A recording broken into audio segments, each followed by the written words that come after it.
Hi friends, my name is Sudarshan Goswami और मैं आपके सामने एल्केन, एल्किन और एल्काइन का नया वीडियो लेके आया हूँ।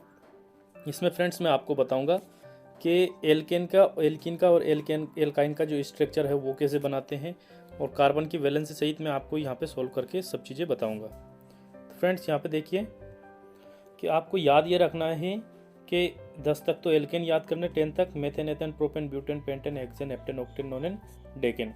और ये याद रखने के बाद में आपको करना क्या है कि इनमें से जो भी चीज़ें दे रखी है इनमें सब में कार्बन कॉमन है। जैसे यहाँ पे देखिए ये कार्बन दे रखा है आपको, बिल्कुल दे रखा है, आपको दिखाई दे रहा होगा। ये कार्बन देखिए यहाँ पे लिखा है कार्बन हाइड्रोजन, यानी ये सब क्या है, हाइड्रोकार्बन। और ऊपर क्या लिखा है, नेम और and formula of saturated hydrocarbon. Saturated hydrocarbon का मतलब होता है कार्बन के चारों ओर सिंगल सिंगल बॉन्ड होना चाहिए, एक एक बॉन्ड होना चाहिए। तो फ्रेंड्स यहाँ पे देखिए आपको इनके स्ट्रक्चर बनाने, यानी कि इनका फैला के यदि इनको लिखा जाए तो कार्बन की वैलेंसी 4 होनी चाहिए। वैलेंसी यदि कम हो गई तो वो क्या हो जाएगा, गलत हो जाएगी, या फिर उसमें या तो आप डबल बॉन्ड लगाए या ट्रिपल बॉन्ड लगाए या सिंगल बॉन्ड लगाए, लेकिन होना चाहिए क्या, सिर्फ सिंगल बॉन्ड, तभी वो एल्केन कहलाएगा। हाइड्रोकार्बन में वो एल्केन कहलाएगा। ठीक है फ्रेंड्स, इसका एग्जाम्पल लेके मैं आपको बताता हूँ। एक ब्लैंक पेज लेता हूँ मैं आपके सामने। देखिए फ्रेंड्स, ये ब्लैंक पेज लिया मैंने और इसमें मैं आपको बताऊंगा। जैसे हमारे पास में एक एग्जांपल था मेथेन का। मेथेन का फॉर्मूला अभी देखा हमने, CH4 था। इसको यदि फ्रेंड्स हम फैला के लिखें, यदि इसका विस्तार करें इसमें, तो कार्बन यहाँ पे सेंट्रल एटम है, जो संख्या में सबसे कम होता है उसको बीचों बीच लिखा जाता है। ये अब कार्बन की वैलेंसी याद रखनी, कार्बन की वैलेंसी होती है 6, हमेशा याद रखना। देखिए हाइड्रोजन कितने हैं, तो सॉरी माफ़ कीजिए, कार्बन की वैलेंसी कितनी है, 4 है, 4। ठीक है, यहाँ पे हाइड्रोजन की संख्या कितनी है, 4 है, तो कार्बन की वैलेंसी सबसे पहले तो 4 कर दो। ये 4 बॉन्ड बना दिए हमने। यहाँ पे एक हाइड्रोजन, 4 हाइड्रोजन है तो एक यहाँ लगा दिया, एक यहाँ लगा दिया, एक यहाँ लगा दिया और एक यहाँ लगा दिया। ये हाइड्रोजन पूरी तरह से क्या हो गया, प्रिपेयर हो गया। यहाँ पे हाइड्रोजन की वैलेंसी 1 कंप्लीट हो गई। कार्बन की कितनी होगी फ्रेंड्स, 4 दिखाई दे रही होगी। ये जो बॉन्ड है वही क्या है फ्रेंड्स, ये वैलेंसी, यानी कि ये बॉन्ड 4 है, यानी कार्बन की वैलेंसी 4 क्या हो गई, कंप्लीट हो गई। दूसरा देखते हैं फ्रेंड्स हम यहाँ पे, मान लीजिए हमारे पास में एथेन लेते हैं। एथेन में क्या होता है, एथेन का जो फॉर्मूला होता है वो होता है C2H6। अभी बताया था मैंने आपको, C2H6। अब यहाँ पे देखिए कार्बन सेंट्रल एटम है, जो संख्या में कम होता है, अभी बताया था। कार्बन की वैलेंसी कितनी होनी चाहिए, 4। अब यहाँ पे वैलेंसी बढ़ेगी या घटेगी, बिल्कुल बढ़ेगी ना घटेगी, बिल्कुल 4 आएगी। जैसे मान लीजिए 2 कार्बन है तो 2 कार्बन को आप एक कार्बन लिख के एक सिंगल बॉन्ड लगा के ऐसे लिख दी। और यहाँ पे देखिए हाइड्रोजन कितने, 6। तो फ्रेंड्स यहाँ पे एक हाइड्रोजन आप यहाँ लगा दीजिए, 1, ये 2, ये 3, 4, ये 5 और ये 6। सब में देखिए फ्रेंड्स कार्बन की वैलेंसी बिल्कुल 4 ही आ रही है। कैसे, देखिए एक बॉन्ड ये है, एक ये है और एक ये है, एक ये, इस कार्बन के 4 हो गए। इस कार्बन के 1 2 3 4, ये वैलेंसी इनकी क्या हो गई फ्रेंड्स, कंप्लीट हो गई। तो आपको ये याद रखना, एल्केन वही होगा जिसमें सिंगल बॉन्ड होगा। इसमें क्या होगा फ्रेंड्स, सिंगल बॉन्ड होगा। अगर डबल बॉन्ड हो जाएगा तो वो क्या बन जाएगा, एल्किन बन जाएगा, जो आगे मैं आपको बताऊंगा। फ्रेंड्स एक और एग्जांपल लेके बताता हूँ। जैसे मान लीजिए आपने ले लिया प्रोपेन। प्रोपेन का फॉर्मूला अभी बताया था मैंने आपको, C3H6, पिछले वीडियो में बताया था आपको। ठीक है, और ये वीडियो जो फॉर्मूला है बनाना आपको भी बता दिया था मैं, एन की वैल्यू रख के आप बना सकते हो। देखिए C3H6, तो फ्रेंड्स यहाँ पे हाइड्रोजन कितने हैं, 8 है, माफ़ कीजिएगा, C3H8 ये होता है, C3H8 ये होता है। तो हाइड्रोजन की संख्या यहाँ पे 8 होगी। तो फ्रेंड्स इसको भी हम विस्तार करके बताता हूँ मैं आपको। जैसे कार्बन 3 है, 1 2 3, हाइड्रोजन कितने लगाने, 8 लगाने। तो यहाँ पे एक यहाँ पे लगा दिया 1, यहाँ लगा दिया 2, यहाँ लगा दिया 3, यहाँ लगा दिया 4 5 6 7 और 8। जहाँ जहाँ भी देखोगे आप तो हाइड्रोजन की वैलेंसी आपको कंप्लीट मिलेगी। हाइड्रोजन की वैलेंसी 1 होती है, कार्बन की 4। देखिए इस कार्बन की देखते हैं हम, पहले वाले की 1 2 3 4। इस कार्बन की देखेंगे हम 1 2 3 4। इस कार्बन की देखेंगे अभी हम 1 2 3 4। सभी की वैलेंसी कंप्लीट है। फ्रेंड्स ये स्ट्रक्चर एग्जाम में आया तो आप बना सकते हो बिल्कुल, इसमें कोई भी दिक्कत नहीं है। और अगला अब मैं आपको बताता हूँ एल्कीन। अब क्या बताऊँगा फ्रेंड्स, एल्कीन। हिंदी में भी इसको एल्कीन ही बोला जाता है फ्रेंड्स। हिंदी मीडियम में यदि ये वीडियो देखे तो आप कंफ्यूज ना, इसको भी क्या बोलते हैं, एल्कीन ही बोलते हैं। ठीक है मित्रों, अब देखिए यहाँ पे मैं क्या करता हूँ, एक ब्लैंक पेज आपको एल्कीन के पास लेके चलता हूँ, फिर बताता हूँ। यहाँ पे देखिए फ्रेंड्स, यहाँ पे आपको एल्कीन दिखाई दे रहा है बिल्कुल, ये देखिए,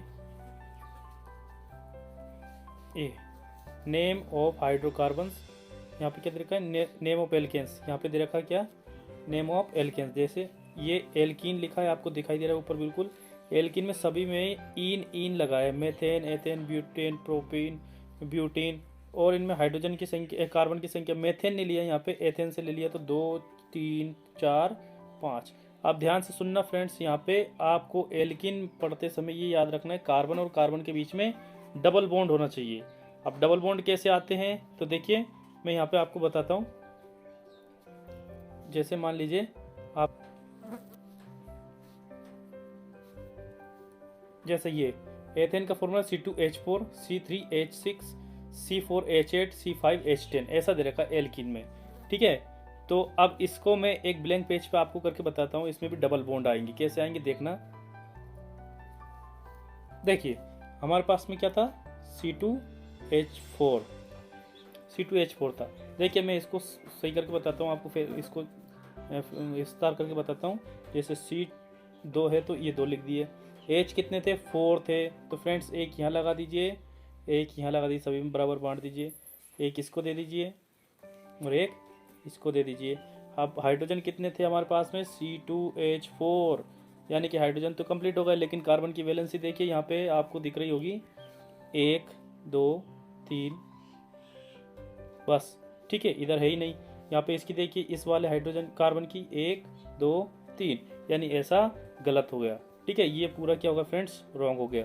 तो आप क्या करेंगे, देखिए यहाँ पे C2H4 फिर से लिखेंगे और यहाँ पे क्या करेंगे, एक बॉन्ड डबल से बनाएंगे। देखिए कार्बन कितने थे, 2 थे, ये 2 कार्बन लिख लिए। अब यहाँ पे एक हाइड्रोजन हमने यहाँ लिखा था, एक यहाँ लिखा था, एक यहाँ लिखा था और एक यहाँ। ठीक है, इन दैट कंडीशन ये देखिए फ्रेंड्स 3 वैलेंसी हो रही है, इसकी भी 3 इसकी भी 3। तो फ्रेंड्स हम क्या करेंगे, एक यहाँ पे डबल बॉन्ड लगा देंगे, 4, ये 4 हो जाएगी, 1 2 3 4, 1 2 3 4। आपको समझ में आ रहा होगा आपको कैसे करना है, ये 1 2 3 4 इस कार्बन की, इस वाले की। ठीक है, इस कार्बन की देखिए, इस वाले की तो 1 2 3 4। ठीक है फ्रेंड्स, ऐसे ही मैं आपको अब दिखाता हूँ एल्काइन के बारे में। एल्काइन के लिए देखिए, सबसे पहले तो आप एल्काइन पे, एल्काइन दिख रहा है आपको, तो एथाइन के लिए तो क्या है, C2H4, और प्रोपाइन के लिए C3H4। 2 स्ट्रक्चर बना के बताता हूँ, Cb2 है, Hb2 है, C3H4 है। तो देखिए फ्रेंड्स, मैं आपको एक ब्लैंक पेज पे लेके बताता हूँ इसको। देखिए यहाँ पे क्या था, C2H2 और C3H4 ये दिए थे। तो मैं पहले C2H2 का बना के बताता हूँ फ्रेंड्स आपको। यहाँ पे कार्बन लिख लिया आपने, एक और कार्बन लिख लिया। अब हाइड्रोजन भी कितने, 2 है, तो एक हाइड्रोजन फ्रेंड्स यहाँ लगा दिया हमने और एक का लगा दिया यहाँ पे। अब देखिए 1 और 2 यानी सिंगल बॉन्ड है और वैलेंसी इनकम्प्लीट है, 2 बॉन्ड और चाहिए, तो यहाँ कार्बन और कार्बन के बीच में क्या लगा देंगे हम, 2 बॉन्ड और लगा देंगे, ट्रिपल बॉन्ड हो गया, ये एल्काइन बन गया। इसी तरह से C3H4 देखिए, C3 एल्काइन में क्या है, यहाँ पे दे रखा आपको, जैसे C3H4। तो इसका स्ट्रक्चर बनाने के लिए हम क्या करेंगे देखना फ्रेंड्स, यहाँ पे कार्बन की संख्या लिखेंगे 1 2 3, एक हाइड्रोजन यहाँ लगा देंगे, एक यहाँ लगा देंगे, एक यहाँ लगा देंगे और एक यहाँ लगा देंगे। अब देखिए वैलेंसी देखिए 1 2 3 4, इसकी वैलेंसी 1 1 हो रही है, तो यहाँ पे क्या करेंगे हम, 2 बॉन्ड और लगा देंगे, 3 और 1 4 हो जाएगी यहाँ पे, 1 2 3 1 4, 3 और 1 4। ये वैलेंसी इसकी क्या हो गई फ्रेंड्स, कंप्लीट हो गई। तो मित्रों इस हिसाब से आप क्या कर सकते हो, यहाँ पे ये एल्कीन, एल्केन और एल्काइन सभी के क्या कर सकते हो आप, यहाँ पे स्ट्रक्चर ड्रॉ कर सकते हो। ठीक है फ्रेंड्स, आपको याद क्या रखना है, एक तो एल्केन, एल्कीन और एल्काइन का formula, single bond, double bond, triple bond. Alkene में डबल बॉन्ड, एल्काइन में ट्रिपल बॉन्ड, एल्केन में सिंगल बॉन्ड। कार्बन की वैलेंसी 4 याद रखनी है। और मैंने आपको फॉर्मूले दे दिए थे, जो फॉर्मूले यदि याद नहीं हो तो मैं एक बार फिर से लिख देता हूँ आपके सामने यहाँ पे फॉर्मूले।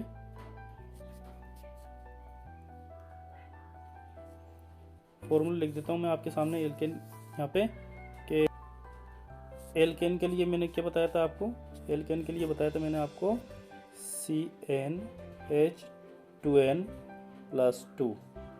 ठीक है मित्रों, एल्किन के लिए बताया था CnH2n ओनली, और एल्काइन के लिए बताया था CnH2n-2। ठीक है मित्रों, आपको बिल्कुल समझ में आएगा। ये चीज़ें आप कंठस्थ करके रखेंगे, याद रखेंगे तो आपका स्ट्रक्चर बिल्कुल इजीली ड्रॉ हो जाएगा। ठीक है फ्रेंड्स, और भी आगे बहुत सारे वीडियो बनाऊंगा मैं इस पर, आपको चिंता करने की आवश्यकता नहीं है। आपके इजी की जो केमिस्ट्री की क्लास बिल्कुल ईजी हो जाएगी। Thanks for watching.